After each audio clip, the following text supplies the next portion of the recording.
네, 다음 단어의 구조와 형성 공부해 보도록 하겠습니다. 우리가 그러니까 품사는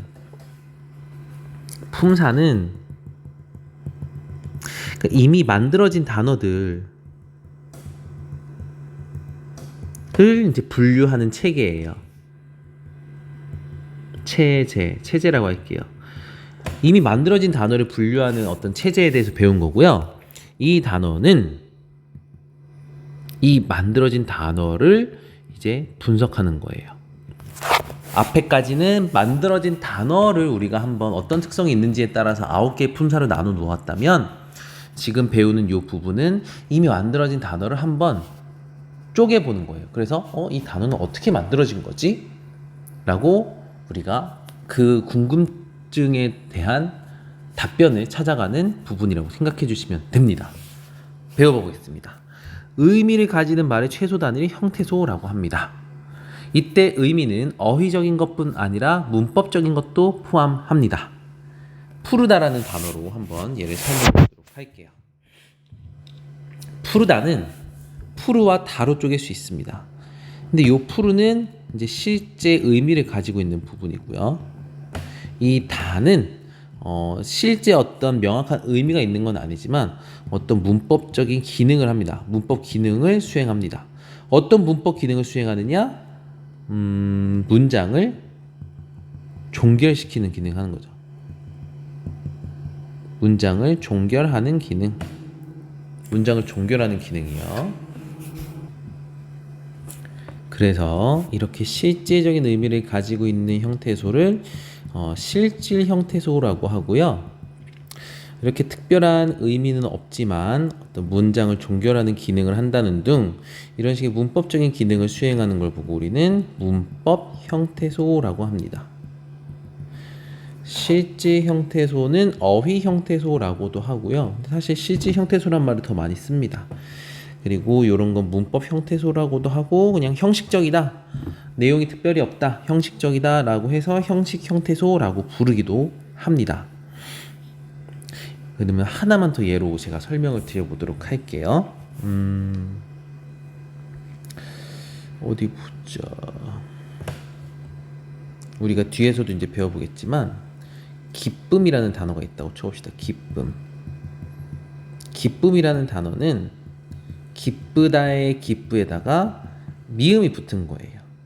자, 그러면 기쁘는 무슨 형태소고 미음은 무슨 형태소일까요? 일단 기쁘와 미음으로 쪼갤 수 있어야 합니다. 기쁘는 실질 형태소고요. 얘는 형식 형태소라고 합니다. 이해 가셨죠? 네, 실질적인 의미가 있는 부분이 실질 형태소. 특별한 어떤 의미는 없지만 문법적인 기능을 수행한 형태소를 문법 형태소, 형식 형태소라고 합니다. 이 미음은 어떤 문법적인 기능을 수행할까요?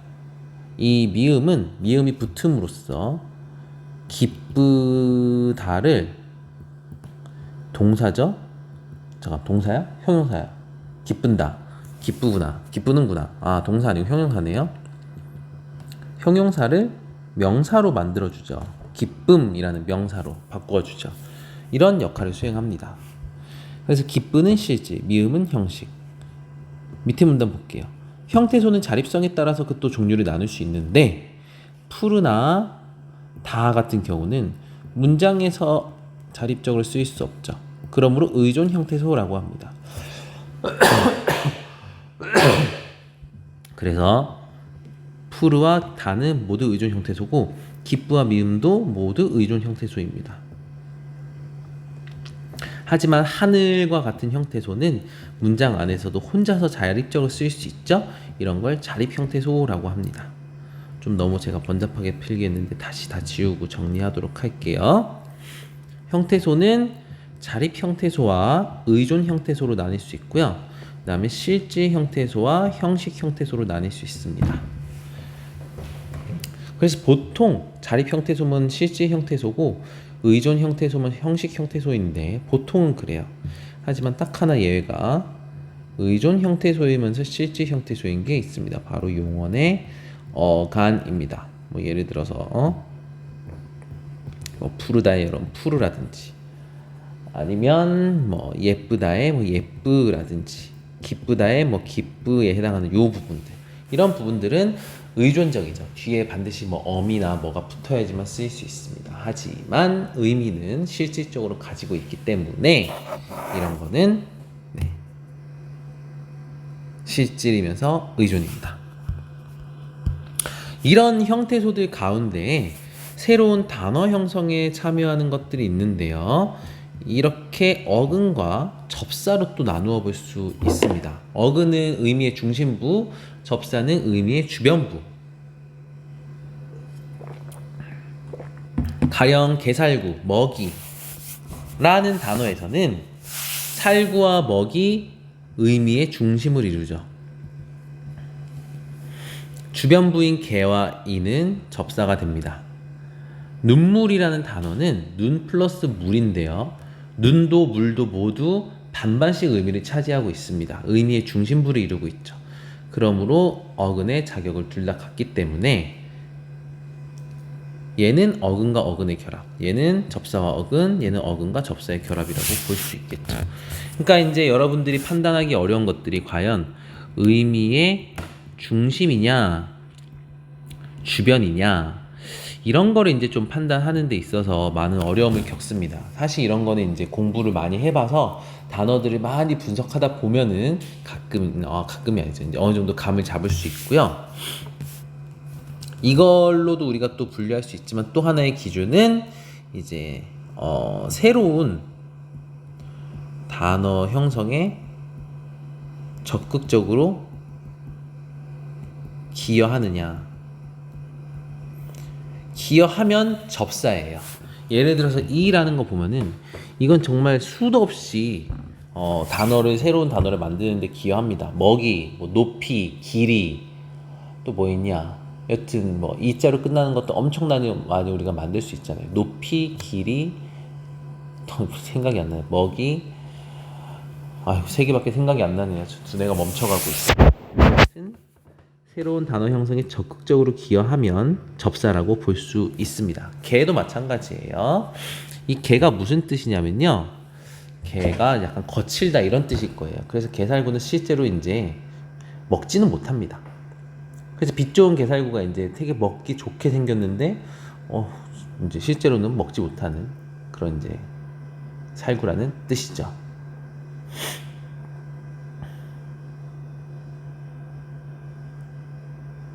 이런 접사는 놓이는 위치에 따라 그 종류를 나누어 볼 수 있습니다. 앞에 놓이면 접두사고요. 어근의 앞에 놓이면 접두사고요. 어근의 뒤에 놓이면 접미사입니다. 그러니까 두자는 머리 두자, 밑자는 꼬리 밑자. 이렇게 이해해 주시면 되겠습니다.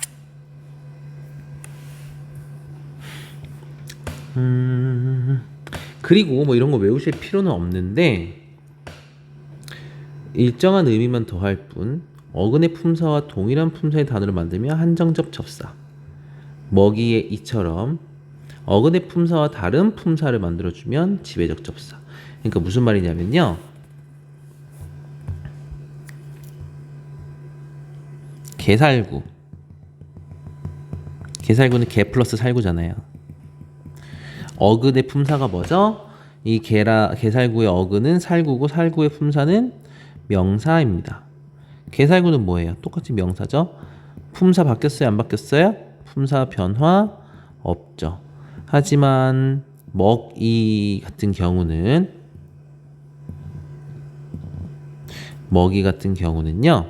먹다의 먹에다가 이가 붙은 거죠. 이거의 품사는 동사입니다. 하지만 이가 붙음으로써 얘는 명사가 되었어요. 오잉, 품사가 변화했죠. 이런 경우 품사가 변하지 않으면 한정적 접사, 품사가 변하면 지배적 접사가 되겠습니다. 품사의 변화를 지배하니 안 지배하니 이렇게 이해해 주시면 조금 더 수월하게 이해하실 수 있을 것 같아요. 자, 그러면 이제 지금까지 배운 내용들 다시 한번 정리해 보면, 만들어진 단어들이 어떠한 구조로 이루어져 있는지를 우리가 지금 배워보고 있고요. 형태소가 무슨 형태소가 있는지, 그 다음에 형태소들끼리 이제 조합을 하는데 그것들을 우리가 또 어근과 접사라는 개념으로 의미의 중심 부위냐 주변 부위냐라는 기준으로 어근과 접사를 나누어 볼 수 있었고요. 접사 같은 경우는 놓이는 위치에 따라서 접두사와 접미사, 그 다음에 품사를 바꾸느냐 안 바꾸느냐, 어근의 품사를 바꾸느냐 안 바꾸느냐에 따라서 한정적 접사, 지배적 접사. 그리고 또 새로 만들어진 단어들이 형태소가 몇 개이냐에 따라서 또 이렇게 분류해 볼 수 있다는 거죠. 형태소가 하나로 이루어진 것과 두 개 이상으로 이루어진 것.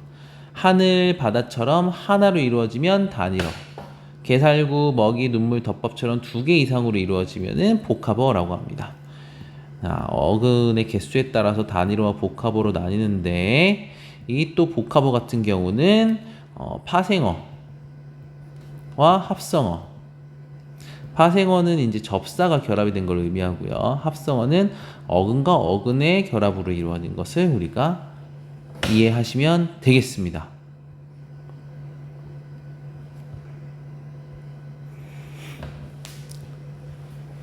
그러면 또 우리가 합성어를 한번 분류해 보자면 합성어 같은 경우는 눈물, 밤낮처럼 어근의 배열 방식이 우리말의 일반적인 단어 배열 방식과 동일한 것, 이런 걸 이제 통사적 합성어라고 하고요. 통사라는 말이 이제 문장이란 뜻입니다. 그러니까 일반적인 문장을 이룰 때 쓰는 방식을 그대로 합성어를 만들 때 쓰게 되면 통사적 합성어라는 거고요. 덮밥, 건불다 같은 것을 우리가 비통사적 합성어, 즉 어근의 배열 방식이 우리말의 일반적인 단어 배열 방식과 동일하지 않다. 자, 이 부분 그대로 읽었죠? 이 부분 그대로 읽고 동일하지 않은 것만 바꿨습니다. 동일하지 않다. 우리말의 일반적인 단어 배열 방식과 동일하지 않다. 우리말의 일반적인 단어 배열 방식이란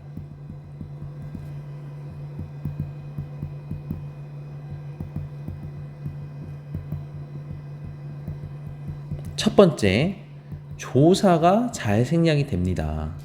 그쵸? 말씀드렸죠? 나는 너를 사랑해가 아니라 나 너 사랑해 말 된다고요. 조사가 생략되는 건 굉장히 흔한 일입니다. 두 번째, 우리말의 일반적인 단어 배열 방식은 어간에는 반드시 어미가 같이 쓰인다는 거예요. 이거 예를 들어서 친구한테 너 밥 먹었냐고 물어볼 때 우리 뭐라고 얘기하죠? 너 밥 먹었니? 라고 하죠. 너 밥 먹었니? 이렇게 물어보지 너 밥 먹? 이렇게 안 물어본다는 거죠. 실제로 말할 때를 말하는 거예요. 여러분들 이제 쓰기 귀찮아지고 이제 뭐 저기 SNS나 카톡 같은 데다가 이제 너 밥 먹? 이렇게 물어볼 수 있죠. 그럼 다 알아듣죠. 하지만 우리가 실제로 말할 때 너 밥 먹? 이렇게 말 잘 안 하잖아요. 잼민이처럼 너 밥 먹었니? 라고 되는 거죠. 그러니까 먹었니와 먹의 차이는 먹은 어간이에요. 그리고 엇과 니는 어미입니다. 즉 우리가 일반적으로는 이 어간에다가 어미를 결합하는 식으로 말을 쓰는데 합성어가 만들어질 때 어간에 어미가 붙지 않고 만들어지는 경우가 종종 있습니다. 그게 바로 덮밥과 건북다입니다.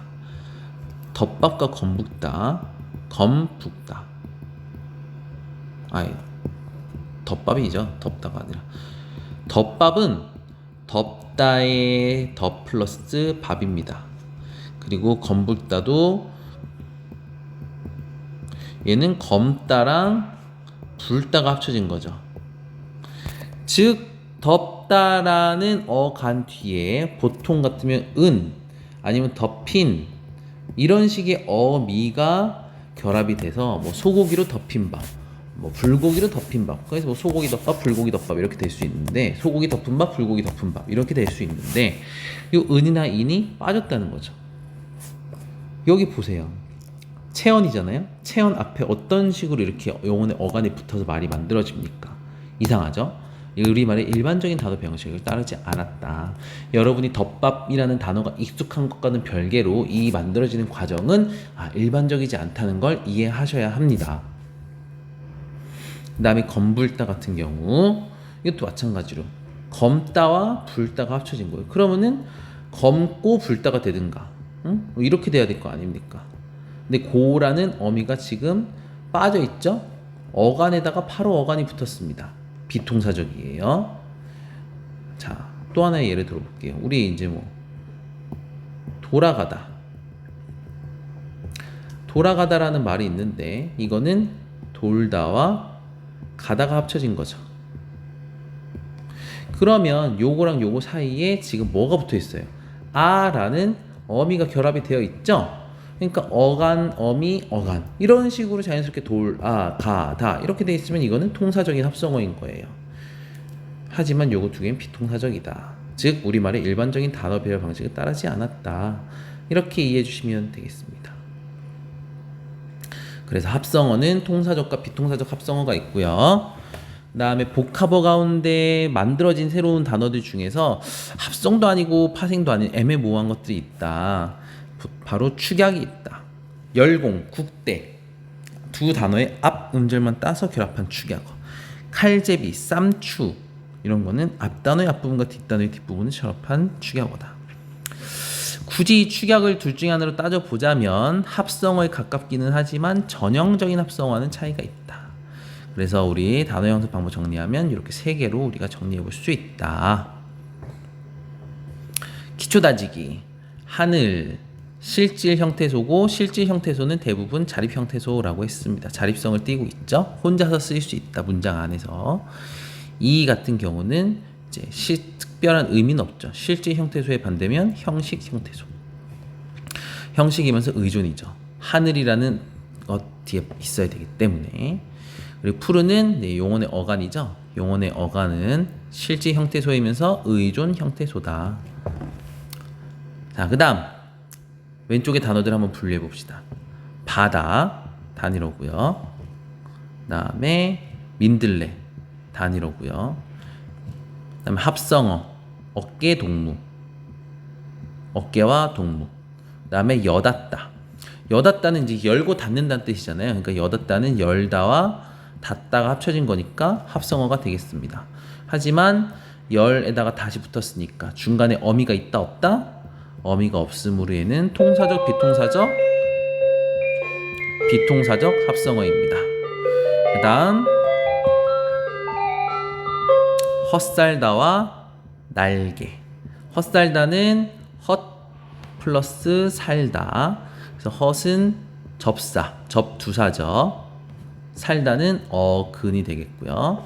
그다음 날개는 날다에서 온 거죠. 날다의 날에다가 개가 붙었습니다. 그래서 얘는 어근, 얘는 접사. 이제 개 같은 경우는 이제 지우개, 뭐 베개, 날개, 여튼 뭔가 이게 도구와 같은 의미를 추가합니다. 그래서 접사입니다. 네, 저도 좀 쉬고 다음 영상으로 찾아뵙겠습니다.